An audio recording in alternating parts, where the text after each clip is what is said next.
একদৃষ্টিতে তাকিয়ে রয়েছেন, মনে হয় তার চোখ দিয়ে খেয়ে ফেলবে একজনকে। তিনি কি এমন দেখছেন, কার দিকে এত সুন্দর করে এত মায়াবী চোখে তাকিয়ে রয়েছেন, সেটি অনেকজনই প্রশ্ন করছেন।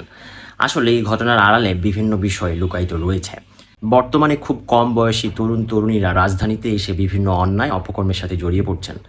অনেকে এটি শখের বশে করেন না নিশ্চয়ই, পারিবারিক তাড়নায়, পেটের খিদায় কে বা কারা এই বিষয়ের সাথে জড়িয়ে পড়ছেন এবং এর পিছনে বিশাল বড় সিন্ডিকেট রয়েছে যারা বাধ্য করছেন হয়তো এই ধরনের কাজে আসতে।